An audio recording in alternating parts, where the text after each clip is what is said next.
There's a mysterious zone far out in our solar system. It's a region of ice worlds, some solitary, some with moons. Their names may be unfamiliar: Eris, Makemake, Haumea, but they hold clues to all our origins. And the first of these worlds, and the one we'll reach in 2015, is the king of the Kuiper Belt, Pluto. The long journey of NASA's New Horizons mission began in 2006 aboard America's biggest, baddest rocket, tricked out with every conceivable booster. We built a very light spacecraft and bought a very large launch vehicle, and the combination is ferocious. But in some sense, it all began in 1930 with Clyde Tombaugh, 24 years old and fresh off a farm in Kansas, but willing to spend long hours scanning star fields to find a moving point of light. Humanity's first glimpse of Pluto. The dream of actually getting to Pluto began with a 6-year-old boy in love with science, who grew up to lead a team of brilliant researchers and engineers with dogged persistence through decades of planning and building and testing. A race against time just to get to the launch pad. Exploring the outer solar system, because it's so far, takes a lot of time. It requires a lot of patience, a lot of dedication, a lot of perseverance, but it's the frontier. Assuming all goes well at Pluto, NASA may choose to extend the adventure further out into the Kuiper Belt, the solar system's mysterious third zone. This is maybe the one chance in my lifetime that we're going to get a spacecraft out there and look up close at one of these Kuiper Belt objects. December 6, 2014. We have now to wake up with the New Horizons spacecraft. New Horizons wakes up for the last time from hibernation. New Horizons is speeding towards Pluto at a phenomenal rate, and we can't wait for it to get there. January 27, 2015, 6 months of approach science begins. July 14, 2015, New Horizons' long journey, 3 billion miles, 9 years in flight, and 85 years of speculation about Pluto, climaxes in one day of close approach and flyby. You know, we're rounding third base and we're headed home. The dream, the adventure, the promise of discovery. That's what makes 2015 the year of Pluto.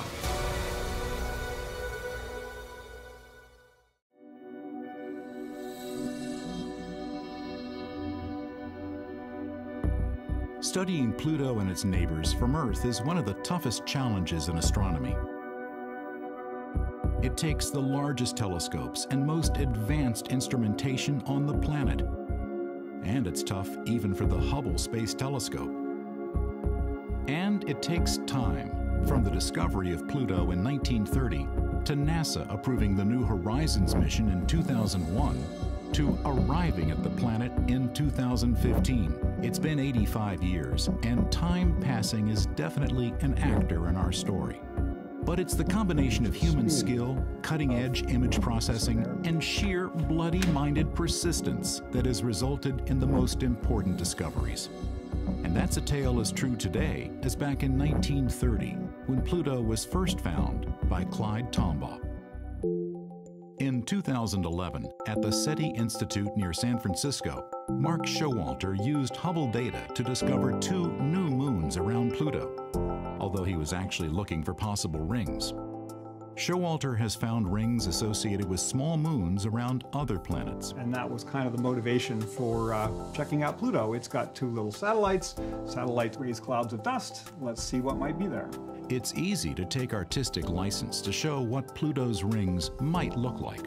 In reality, it's incredibly hard to see faint objects against the dense background star field and the glare from Pluto and its large moon, Charon.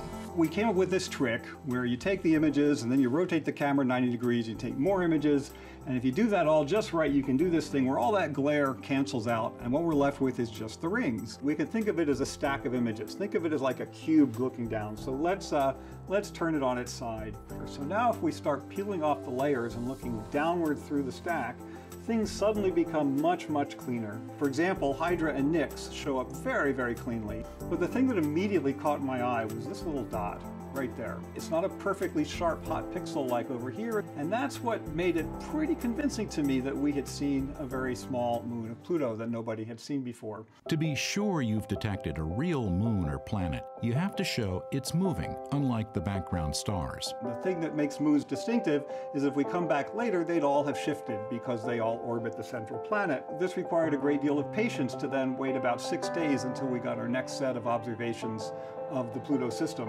Sure enough, the object was still there. It had moved by just about the right amount to be something orbiting Pluto, and we knew we had a moon.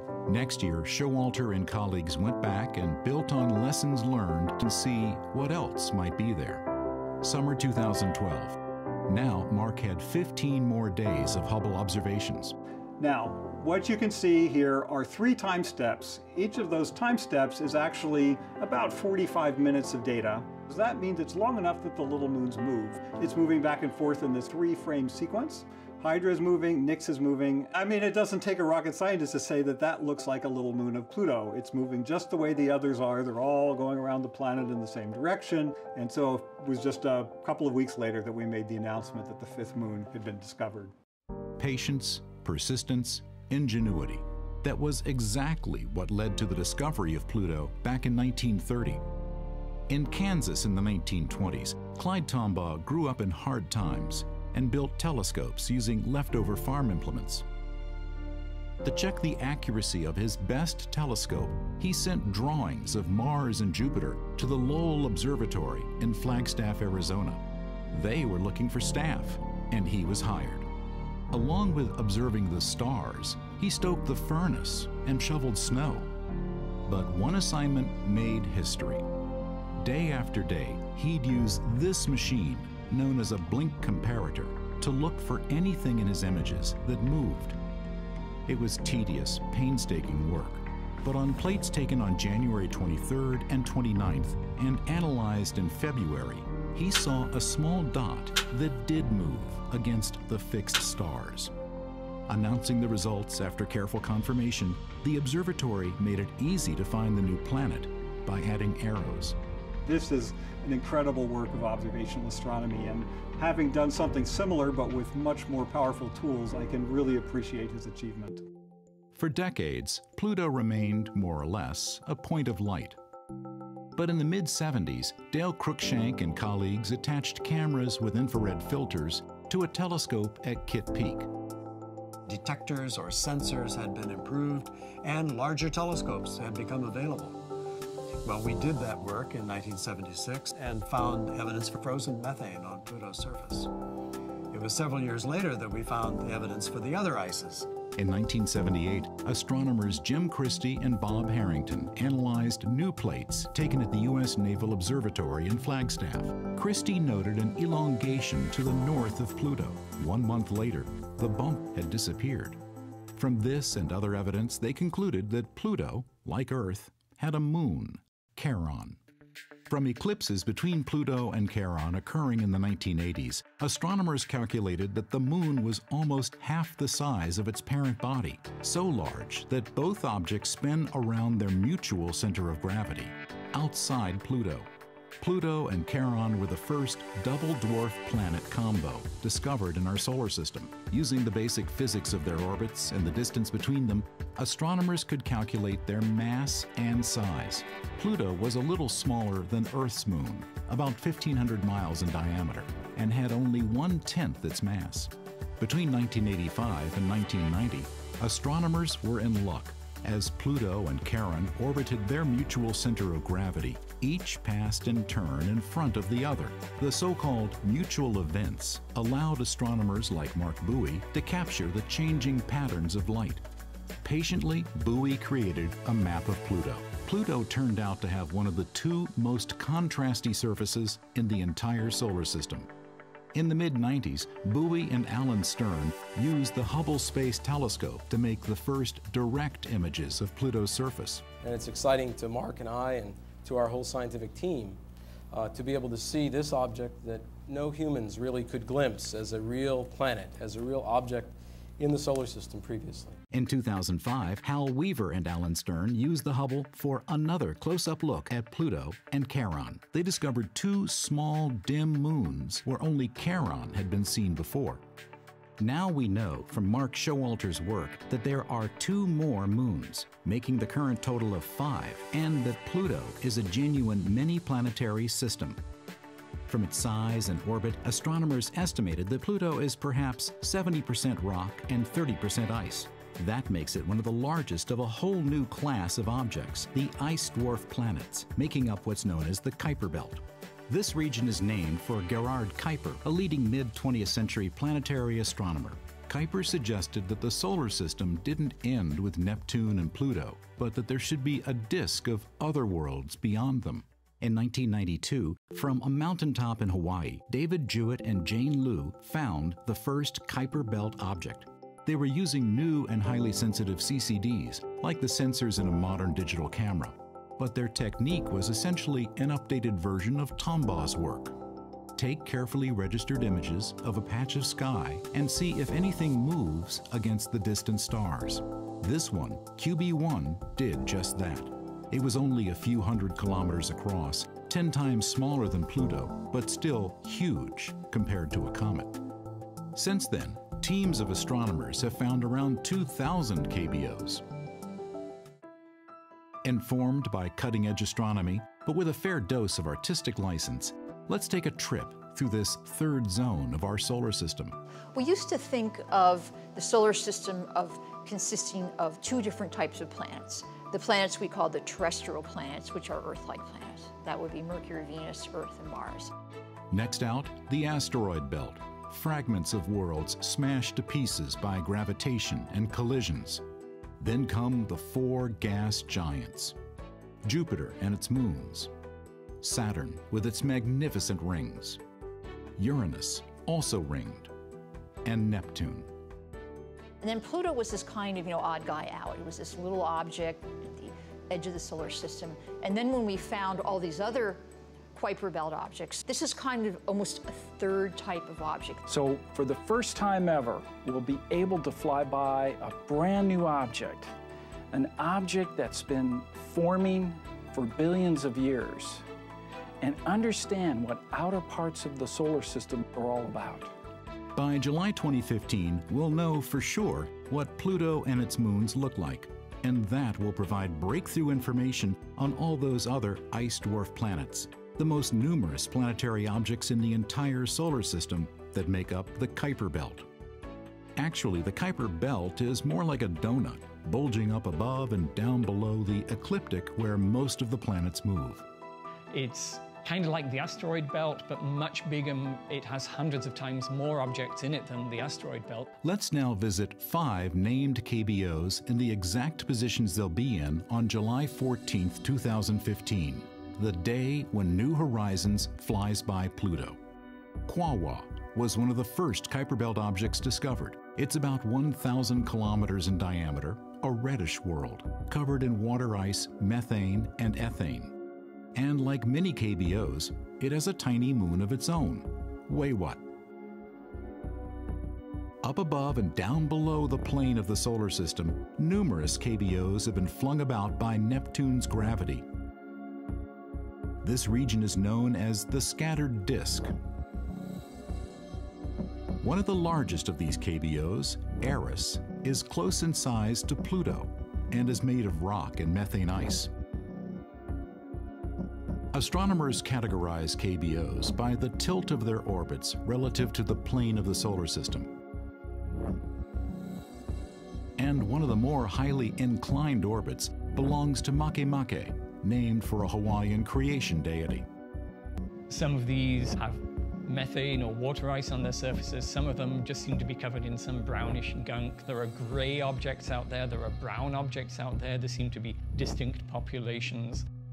Some of them seem to be very spherical, and so they probably have warm interiors, and then others are peculiar shapes which suggest they're very cold and strong. Perhaps the most bizarre and unexpected KBO is Haumea, a KBO shaped like an American football, made of rock and ice.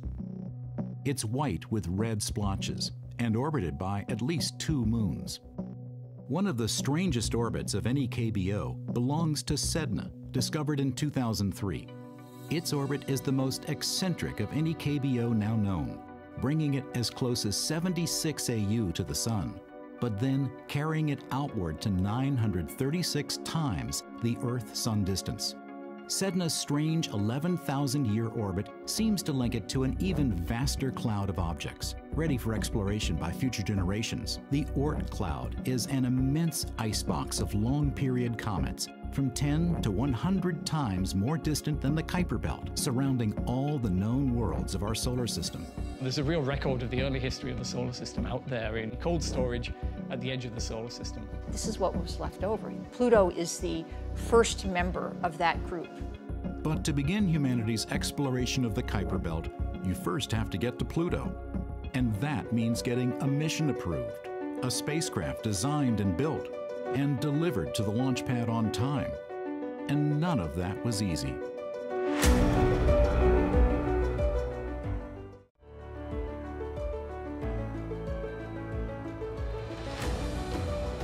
"2015 may be the year of Pluto, but getting there has taken many long years of effort.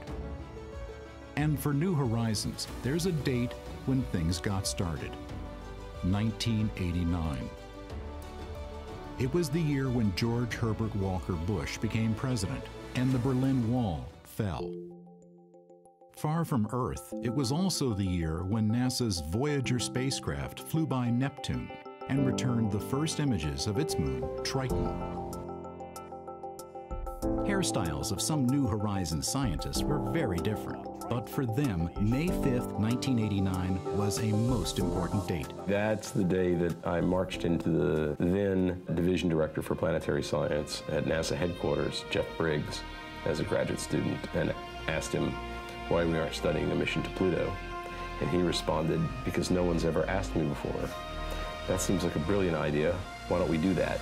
Space missions rely on hundreds, if not thousands of people, but sometimes it takes someone with passion and persistence to make things happen. And for New Horizons, that's Alan Stern. I was interested in this when I was a boy, so I've been somewhere between in the groove and stuck in a rut for 40 years. There'd been some thought about sending one of the twin Voyager spacecraft past Pluto to complete the exploration of the known solar system. But in the 70s, the scientific establishment wasn't convinced Pluto was all that interesting. Young grad students like Alan, Mark Bowie, and Fran Bagenal thought differently. Back in, about late 1989 or so, there was a bunch of us who were really keen to go to Pluto. And the thing that drew me to it the most was the fact that we knew so little. Here's the frontier. So it was a bit of an opportunity for young people to come in and say, hey, where are we going to go next? What's the next great frontier that we should go explore? And it was clear, out to the Kuiper Belt. Alan, Fran, Mark, and a small band of enthusiasts became known as the Pluto Underground. So we realized to make this happen, we had to get together and campaign hard to make the case to go there and explore this little planet with all its moons. All through the 90s, there were many competing plans for a Pluto mission, like the Pluto Fast Flyby, the Pluto Kuiper Express. A Pluto mission was on, then off, then on, then off. If the Pluto mission had been a cat, it would have been dead long ago because they only get 9 lives. And we've had significantly more than 9 stoppages and odd twists and turns. What finally turned the tide was the National Academy's Decadal Survey, a consensus document from leading planetary scientists that ranked a Kuiper Belt Pluto mission highest in priority for medium-class budgets. Finally, after competitive proposals were evaluated, New Horizons, which teamed Alan Stern with the Johns Hopkins Applied Physics Laboratory, APL, and several other institutions across the country, was selected by NASA on November 29, 2001. Now, plans on paper became metal in clean rooms. In 2004, lead scientist Alan Stern described the mission's key science objective.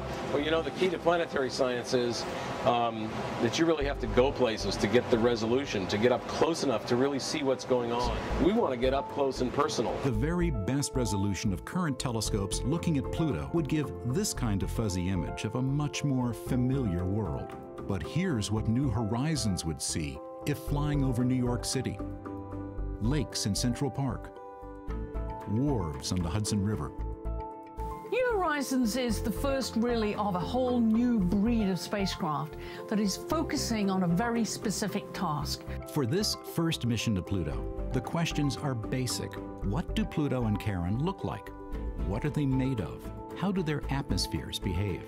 We had to really be disciplined and say, we can't do everything. Let's focus on the primary questions and design the instruments to answer those primary questions. The long-range imager, LORRI, will be used for navigation approaching Pluto and close-up views during the flyby. The wide-angle camera, RALPH, has both visible light and infrared sensors to map Pluto and Charon and characterize their icy surfaces. There are 2 fields and particles detectors to probe the solar wind at Pluto. The large radio antenna is an essential communications device, but both REX and ALICE, an ultraviolet imaging spectrometer, are part of experiments to analyze Pluto's atmosphere. And there's the Venetia Burney Student Dust Counter, built by undergrads at UC Boulder, and honoring the schoolgirl who named Pluto back in 1930. Together, the 7 science instruments comprise the most powerful set of detectors ever sent on a first flyby of any world in our solar system. But their innovative and highly miniaturized design means that even when all are operating, they draw less power than half a 60-watt bulb, and they're intended to work together seamlessly. After building comes testing, but always with an eye on the clock and the calendar. It's very, very important that we launch in either 2006 or 2007. We have to make that deadline. If you want to fly to Pluto on the quickest route, you need Jupiter in position. And that means we have to launch in January of 2006. It feels a little bit like being strapped to a train going 500 miles an hour. The test program involves teams of engineers at Johns Hopkins APL and then at NASA's Goddard Space Flight Center. Once we launch this, we can't go after it with a screwdriver. We can't go fix anything that isn't working. We make sure that we carry plenty of spare equipment on board the spacecraft. If our main computer breaks, we have a backup. If our main transmitter breaks, we have a backup. One of the things we do is we put the whole spacecraft on a gigantic vibration table, a paint shaker, and shake it. And then test it after that, and shake it again and test it again. So that's what we're doing from now until launch. Along with testing the spacecraft, New Horizons needs to train and test its human operators. And for a mission planned to reach Pluto in 2015, it's important to have young people on board early, so they'll be around at close approach. It's good that we can do that, so they will have both the time, the focus to stay with the mission over this long period of time. Many of the faces you see around Mission Control in 2004 and 2005 are young and enthusiastic spacecraft engineers. Normally we're focused on subsystems and instruments in the spacecraft surviving that duration, but for people we have to have a longevity plan. They'd be committing the prime of their careers to this mission to Pluto, knowing they'd be a decade older when New Horizons reaches its primary target. The ability to practice things in those years far out there are all part of the planning now to assure mission success then. How old are you going to be? In 2015? I don't know, somewhere in my 40s. Oh, and you're a youngster. Yes. In late 2005, the action shifts to Cape Canaveral. New Horizons may be light and relatively small, but launching it to Pluto requires America's most powerful rocket, the Atlas V. New Horizons will be traveling so far from the sun that solar panels wouldn't be sufficient. So the Department of Energy delivered an RTG that would power the Pluto mission by turning heat from the radioactive decay of plutonium into electricity. Working round the clock, they arrive at Pad 41 before dawn. On behalf of NASA and the entire New Horizons team, Stern wanted to be the last to bid the spacecraft bon voyage before closing up the hatch. On January 19, 2006, after 17 years of planning, building, and testing, a picture-perfect launch that thrilled onlookers in Florida and the mission operations team back at Johns Hopkins in Maryland. We have ignition and liftoff of NASA's New Horizons spacecraft on a decade-long voyage to visit the planet Pluto and then beyond. Despite immense technical and timetable challenges, the mission had made its window and was on its way. New Horizons' velocity at launch was the fastest ever, traveling almost 60 times faster than a jetliner. In just 9 hours, it passed the orbit of the Moon. Apollo had taken almost 10 times that long. 1 year later, a slingshot gravity assist from the giant planet Jupiter provided another 2 kilometers per second boost, cutting travel time to Pluto by 3 full years. But this was more than just a jump in speed. The Jupiter flyby was a scientific dress rehearsal for Pluto. New Horizons instruments returned detailed images of Jupiter's clouds, moons, and rings. We got the night shine. Oh, wow, look at that. Then it was off across the empty ocean of space, with no new land in sight till Pluto in 2015. The spacecraft had been tested and passed with flying colors. Now it was time to test the humans and the ground systems. July 5th, 2013. It's day 1 of a 9-day encounter rehearsal. The main success criteria for this rehearsal is for the spacecraft to flawlessly perform its activities as if it were at Pluto, with everything the same, except that Pluto's not there. The dates in 2013 were carefully chosen so that Earth received times would be identical to those for the real encounter in 2015. Mission managers wanted scientists and engineers to experience the stress of time-critical 24/7 operations expected for July 2015. We're flying by an object that is a huge distance from Earth, and we're trying to hit a box that's 100 by 150 kilometers wide.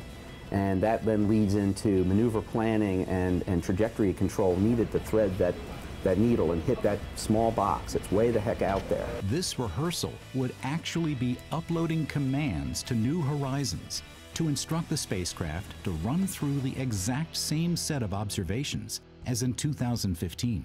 There definitely is an element of risk involved, but from one standpoint, if you didn't do any simulation with the real spacecraft at all, you could argue that could pose more risk because you don't want such a critical activity only being done once on flight. Those are all invaluable to get us ready and practiced for the one and only shot we'll have to explore the Pluto system. We've been waiting 12 years since we wrote the proposals to do this rehearsal. It's the last big step before we can do the encounter. We think that we are about 10 million miles out from Pluto and closing. But so far, so good. We're off to the races.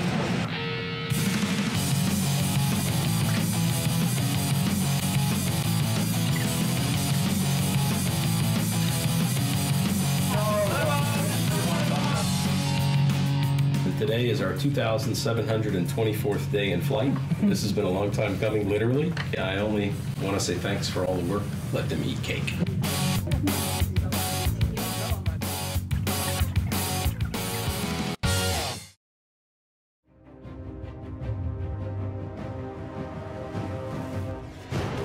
July 12th, 2013, standing in for July 14th, 2015. This is it, a minute-by-minute simulation of Encounter Day. It's make or break.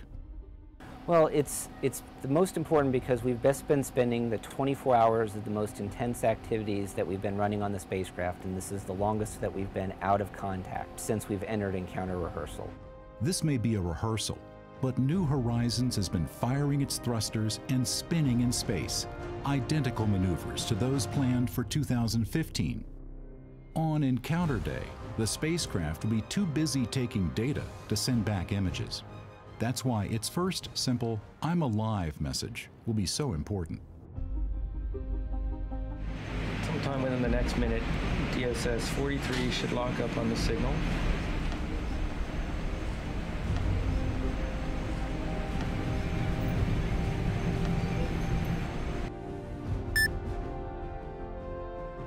We're good. We're nominal. Spacecraft's nominal, and it looks like All the observations that we had planned between the last track and this track happened. So this gives us good confidence that at least the spacecraft has been performing all of those twists and turns that we've been anticipating it to over the last 7 days. I like to say that at the flyby, I don't want to be learning anything about the ground system or the spacecraft or the team. I want to be learning only about the Pluto system. No spacecraft has ever been to Pluto, nor will ever go back in our lifetime. Pluto is every child's favorite planet. You know, you ask anyone under the age of 6, and they're going to say Pluto. We don't exactly know what Pluto looks like, but it looks very exciting from the images we have from the Hubble Space Telescope so far. We really can't wait to get there and see what it actually looks like. So if anybody says that Pluto is boring or not important, no way. Before New Horizons arrives at Pluto, most everything we think we know about the planet and its moons is up for grabs. Virtually every place we've sent a spacecraft on a first reconnaissance mission like this, that we find out that our Earth-based notions were flat wrong. So I'll tell you what we expect, but before anything, what we expect is to be surprised. From the 1990s through today, Stern has been consistent in avoiding speculation. You get the same answer everybody's gotten from me for almost 20 years. I don't make predictions, except for one. My best guess is we're going to find something wonderful.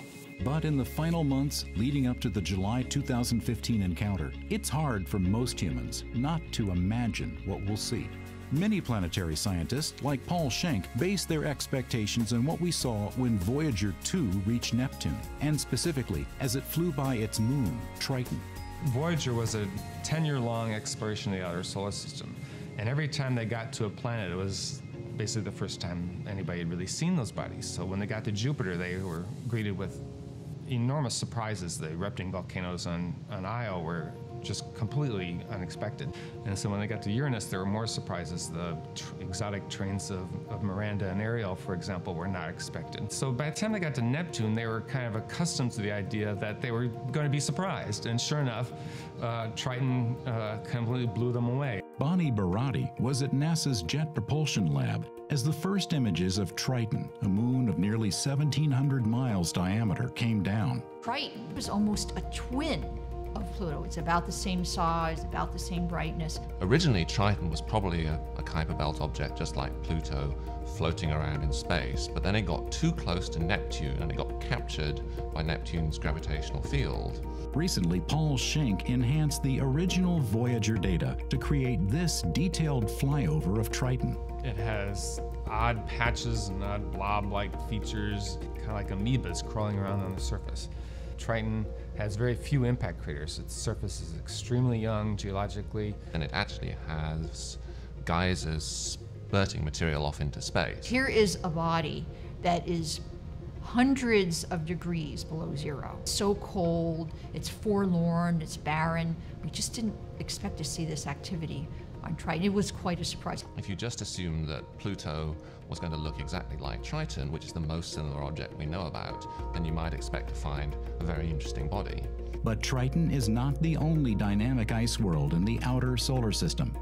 16 years later, the Cassini spacecraft sent back images of Saturn's moon, Enceladus, about 300 miles across. This is a tiny little moon, and Enceladus is actually a winter wonderland. It's very bright. It reflects almost all the radiation that falls on it, and it has these huge ice volcanoes spewing out from its south pole. And Enceladus is continuously giving off puffs of water vapor, and so if you start to see puffs of water vapor coming off Pluto as New Horizons gets closer, that would be exceedingly interesting. But what forces can power volcanoes in the deep freeze of the outer solar system? Triton and Pluto are both balls of ice with presumably rock in the center, and so one of the sources of energy is radioactive decay inside the rock, which gives off heat, just like the Earth is heated. If you just let Pluto sit there and pump the heat out of the rocks, you generate enough energy to melt a couple of 100 kilometers worth of ice. It's still possible to have an ocean beneath a relatively thick ice shell. The ice shell might be 100 miles thick or so. Over billions of years, the ice shell gets thicker and thicker and thicker as Pluto cools, and as it does so, it squeezes the water underneath, and if you squeeze the water too much, then it may well actually create fractures and the water could jet out to the surface. When you're going out to the edge of the solar system, you kind of have to expect some surprises, and we're going to see them at Pluto as well. Just as Triton and Enceladus were mere dots before spacecraft reached them, until now, Pluto has been an astronomer's planet. That's about to change. We are going to start off as astronomers, and we'll be using astronomical tools to try and sharpen up our images and pull every last little bit of detail out of these fuzzy blobs. We gradually turn from astronomers into geologists as we get closer and it becomes a real world. Jeff Moore was in the room at JPL as those Triton images came down, but he also enjoys field work and thinks we'll recognize some similar planetary processes at work on Pluto as back on Earth. So I'm a geologist, and although we don't expect to see oceans on Pluto, there are common processes which operate on this planet, which are likely to operate also on Pluto and its moons. While the scales are very different, erosion shapes landforms here on Earth and all across the solar system. There are these little finger-like projections that are formed by the process of erosion, where wind and water have sculpted this landscape by taking advantage of small differences in the strength of the original rock, creating large, huge, fantastic landscapes, such as on Jupiter's moon Callisto, and we can anticipate that we may perhaps also see landscapes like this on Pluto and its moons. Pluto's 248-year orbit is more eccentric than our solar system's terrestrial and gas giant planets, greatly varying its distance to the Sun. But it's typical of many other objects in the Kuiper Belt and newly discovered planets around other stars. That, plus its highly angled polar tilt, combine to produce strong seasonal effects. In fact, the seasons of Pluto are amongst the most extreme of any seasons on any world that we know of orbiting the Sun. And those extremes may be one reason why its surface is also extremely contrasty. Pluto is perhaps the most intensely bright and dark place that we've seen in the solar system. This dark surface collects more heat. It warms up like asphalt does on a sunny day here on the Earth. And if there were frost that had settled on this dark surface, they're being heated up and driven off, and the transportation of this material could also be creating wind. So you might see small dunes oriented along the periphery of the dark surface, showing this process in action. For planetary scientists, color can be a clue to the composition of surfaces that can't be sampled directly. On the Earth, these kinds of colors from red to dark gray are generated entirely by the presence or absence of rust. On Pluto, we see also these same ranges of colors from gray to bright white to yellow to red to black, but there it must be due to a completely different process. At NASA's Ames Research Center near San Francisco, longtime Pluto researcher Dale Cruikshank and postdoc Chris Matarese conduct experiments to see what processes might create the colors we see on Pluto, starting with gases like methane and nitrogen and the extreme low temperatures we know are found there. In our cold chamber, we can produce a thin film of ice, and then after that expose them to a beam of electrons, which are charged particles, comparable to what comes in to Pluto's surface from space. We find that when we shine ultraviolet light or electrons on simple molecules, before too long the simple molecules are broken apart, and by natural processes they reassemble into more complex chemicals. So far, the colors we make in the lab from irradiating these ices is fairly close to what we see on Pluto. There are tones of yellow, light brown, up through fairly dark red. And if we carry the processing by ultraviolet light to an extreme degree, the material actually turns black. And this is almost the color of pure carbon. Seeing how radiation transforms simple ices into complex and colorful organic molecules should help interpret the close-up views of Pluto's surface that'll be sent back by New Horizons. Color translates to the duration of the exposure of these otherwise colorless ices over a year, 10,000 years, 10 million years. That may in turn tell us more about the nature of the exposure of Pluto's surface, and even the age of Pluto's surface. Dale Cruikshank began observing Pluto back in 1976. Now, 39 years later, he's ready for its close-up. We can say that Pluto is chemically active, chemically dynamic. We don't know yet if it's geologically active and dynamic, but that's what New Horizons is going to tell us. We've been surprised in that way before as we've passed other planetary bodies that we had thought were totally cold, dead, inert worlds, and find that there are geysers, there are ice flows, there are cracks, and all kinds of evidence for geological activity. I can still remember the first time I saw Pluto in a telescope, and it was just a little dot that you could barely see. It will be amazing that within a period of hours, it will be transformed from this tiny dot that I studied as an astronomer to this huge geologic world that will be able to see volcanoes and faults and ices and mountains and craters. I mean, it'll be truly an amazing experience to see it transformed. So, from sophisticated lab experiments, from exploring other worlds, and from applying insights from terrestrial processes, what should we expect when we get to Pluto in July 2015? But the only thing that would surprise me would be if we turned out not to be surprised. But enjoying the scientific surprises to come means avoiding dangers on the last few million miles to Pluto. That's next.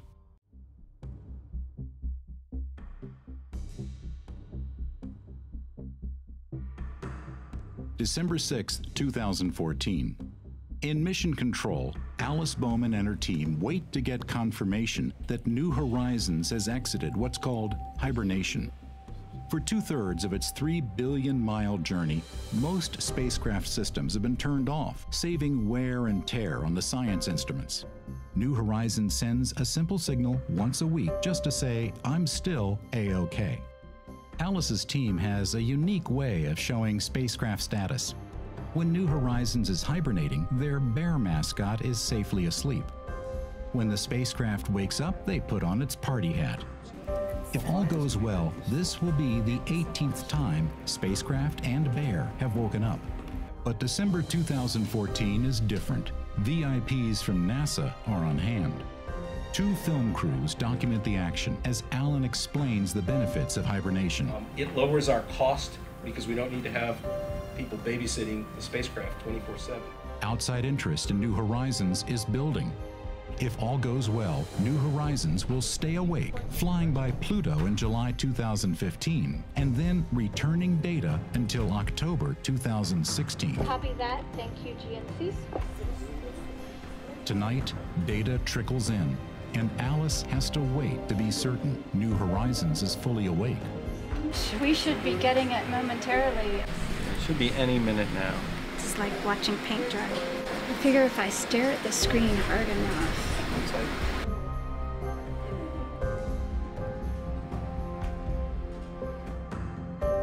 And packet 5 just came in. There we go. PI, PM, Mom on Pluto 1. We have a nominal wake-up of the New Horizons spacecraft on its way to Pluto. We're ready for our next leg of the journey. Was awake. Our bear. He's going to be here for a while. This is a watershed day. We have completed the cruise across 3 billion miles of space. The spacecraft is now awake. Finally, after 9 years, I'm glad to see hibernation behind us and active ops ahead. On to Pluto. But there are still hundreds of tasks to ensure a safe flyby in July 2015. January 27th, New Horizons has been sending back technical data and all seems fine. But today is the first time Hal Weaver and Andy Cheng will be seeing new science images. I thought I saw it pop up here. Let's try that again. Cheng is lead scientist for the LORRI camera. LORRI is used for navigation to find the targets and to correct the trajectory so we get to the right place at the right time. Voltages, currents, temperatures all look normal. No error messages. This is it. Let's check out the very first images. And then Sharon, right there, peak pixel 55. That's right. Okay. All right, so there they are. Let's look at the whole For field. project scientist Hal Weaver, even the jump in size from 1 to 2 pixels was significant. This is a real milestone in the New Horizons mission, the very first images of Pluto in the Pluto encounter year. Hadn't turned Lori on, hadn't gotten any images since last summer, last July, but this is it. This is the start of it. There she blows. We really don't know what we're going to see. That's what this mission is all about. What is the surface of Pluto really like? How big is it? What are the orbits really? So it's nothing but delightful surprises coming for us. But some of the surprises may not be quite so welcome. As New Horizons gets still closer to the Pluto system, Lori will be able to identify small moons and possible rings that can't be seen from Earth. John Spencer is leading the UHAZ campaign. UHAZ stands for Unknown Hazards. We may find new moons or even rings around Pluto, and if we see anything like that, we're going to want to determine whether it poses a threat to the spacecraft, because if it does, if there's debris that we might run into that might damage or kill the spacecraft, then we want to evaluate that hazard and determine whether we should take any evasive action. To find out just how vulnerable New Horizons might be to even tiny dust particles, the mission sent samples of spacecraft components to the White Sands test range. Technicians at White Sands set up gun tests to assess how vulnerable New Horizons' outer covers and cables might be. We went to 2 facilities that could shoot things into parts, models of the spacecraft. While the results might look dangerous, the mission has options to take evasive action.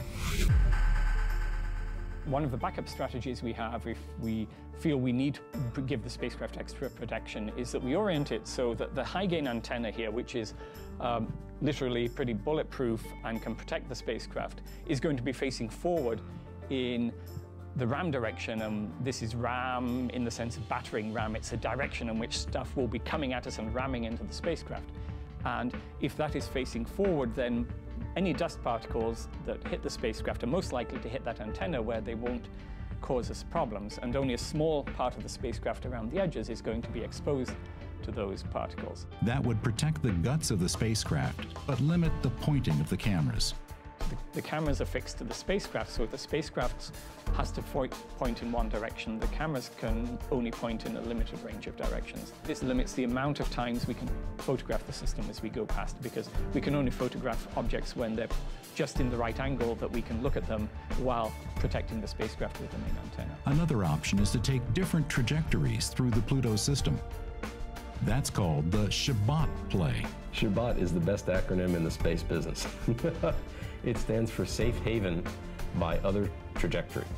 And it is the word we use to represent our backup plans at Pluto. The second Shabbat takes us much closer to Pluto, into the region where atmospheric drag depletes orbits of any debris, which we think would be the safest Hail Mary pass that we could fly if we have to do something different than the nominal. We are coming into the Pluto system with the ability, if we learn something we don't expect, to be able to make a change and get the goods. But those decisions can only be made in the last month before closest approach, and there'll be limited time to evaluate the best options. So in February 2015, Spencer's UHAZ team, including ring specialist Mark Showalter and postdoc Simon Porter, are running through a readiness test.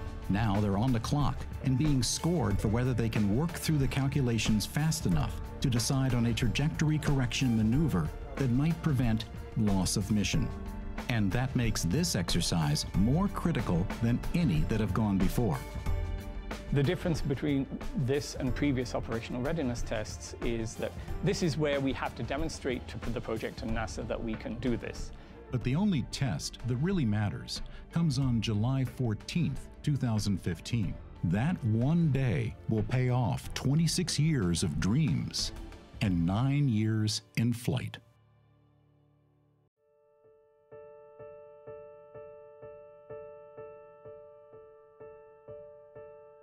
For the science team, the year of Pluto began with another meeting to review the latest data on the Pluto system and to hear updates on how the spacecraft was performing. Mission manager Glenn Fountain, who'd been with the project from its start, summarized remaining risks. Red boxes are possibilities that could kill the mission. But now, in 2015, there are more and more green boxes, risks that have been minimized. Something that we haven't thought of still might happen, but I'm confident that whatever happens, whatever fate throws at us, this team will be able to resolve it, and we'll go on to get wonderful data when we get to Pluto. We have a fantastically talented team of people who have worked very hard, and we've tested the sequences inside and out. And while there are always unknown unknowns, I'm very confident and really looking forward to the curtain rising. Along with mind-bending technical details, there also was a sense of history in the making. To document the long years of effort to get this close to Pluto, the mission recreated a team photograph taken in 2004. As Glenn, Alan, and Alice had carefully planned back then, many of the scientists and engineers were still actively engaged in New Horizons and looking forward to July 2015. We have worked hard to get a coherent team, because if you don't have a good team to operate the spacecraft, to do the planning, you will fail. And so we worked a plan early in the mission to have younger people with the right amount of experience to be on the mission. And it's just like watching your kids grow. It's like all of a sudden, where did the time go? You know, they are older, they're more mature, and they're now the very experienced veterans. But the hard work of mission planning was by no means over, even this close to Encounter Day. While exploring Pluto in 2015 is exciting in itself, New Horizons was recommended in part as a mission that might continue on, farther out into the Kuiper Belt. That takes identifying potential targets now for a still more distant flyby, should NASA approve an extended mission. This challenging task was assigned to John Spencer, Mark Bowie, and a team of young postdocs. And like everything else about this mission, it wasn't easy. Bowie and John Spencer had been using Earth's largest telescopes in Hawaii and Chile, but even Earth's best couldn't crack this task. But the basic problem is the Earth's atmosphere is just a mess at these scales. There's a limit, and that's what we've been beating our heads against. Now with time running out, we had to turn to Hubble. And so we sort of, not so jokingly, talk about Hubble to the rescue. Without Hubble, we would not have these objects. Mark and his young collaborators came up with innovative search techniques using custom software. What that does is makes the stars smear out and makes the Kuiper Belt objects hold still. It's been a lot of work, but to do something as exciting as this has been just so much fun. I've been plugging through the data today because it's fresh data, and I just really, really wanted to know what the answer was. Well, we would have been in big trouble if we didn't find the KBO in time. So there was this pressure, but honestly, we had the best people in the world working on the problem, and we did it. And we just do the math, write the software, crunch the pixels, and then I create this graphic, and from that point on, it's what I call wetware. It's what you got in your head. In reality, KBOs are moving against the fixed stars. Mark came up with a way of making them more obvious by flipping that around and making the stars appear to move, and any KBOs stand still. Right in the middle, there's something that's just holding dead constant. And that's the Kuiper Belt object. You can't argue with that. It was a high-tech variant of the approach that had been instrumental in exploring the Pluto system right from the start. But at the core, it's a technique that hasn't really changed since Tombaugh's day. You have two pictures of the sky taken at different times, and you're looking for the stuff that moves. As soon as you see something real, there is absolutely no question about it. As soon as it flashes on the screen in just a millisecond, there it is, it's real, and you know, I found another Kuiper Belt object. But finding a KBO is only half the battle. Is it located where New Horizons can reach it with available fuel? Once you have the orbit, and we know where the spacecraft is and where it's going to be, we can figure out how much fuel the spacecraft is going to need to use to get to these objects. With more Hubble time, New Horizons got a pleasant surprise. It looked like we might actually have to burn the engines to miss the object, which was a pretty exciting concept. You know, it's a good thing we looked, because you wouldn't want to run into one of these things. These cold classicals, they're pretty much as they were 4.5 billion years ago. They're little fossils. That's incredible. We have no idea what they're going to look like. So with potential targets found at last, it was on to Pluto. I'm feeling pretty exhilarated at this point. You know, you're at the top of the roller coaster, you're about to go down that dizzying, thrilling ride into the system. Just seeing Pluto there getting bigger and bigger, it gives me goosebumps. Today, we're only a few months away from the encounter. We're less than an astronomical unit, the distance between the Earth and the Sun, that distance away from this fascinating object. It's the last major body in our solar system that we really need to visit. To be putting the capstone on the initial reconnaissance of the solar system, it's heartwarming, and it feels like something that makes a career worthwhile. As spacecraft goes, New Horizons is a very small team, but still, we've been working on this for over a decade, and you add it all up, and it's about 2.5 million work hours to get ourselves to Pluto. We have waited first the 4 years that we couldn't hardly think about because we were running so fast, and then it is, oh, we wait, and now we are ready to begin the encounter. We have had delayed gratification. The year of Pluto is, you know, simultaneously a beginning and an ending. It's an ending in that we are completing our objective. We're accomplishing the flyby of the Pluto system for the first time. But it's also the beginning of a whole new chapter for science, of really being able to explore these objects as the data comes down over a period of months.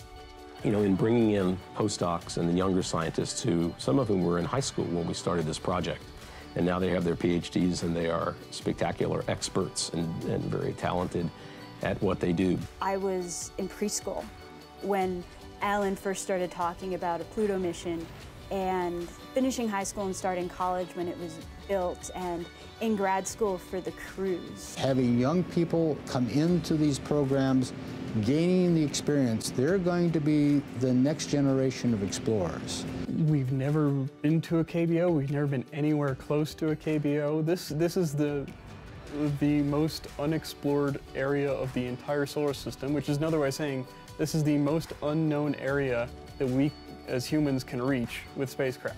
We can't wait to get to Pluto and to July 14th and see what the surface looks like. We're ready to go, and it's showtime. We are capable of continuing an adventure that humanity began 100,000 years ago as our ancestors walked out of Africa. And we are continuing that exploration, and this country is in the forefront of doing that.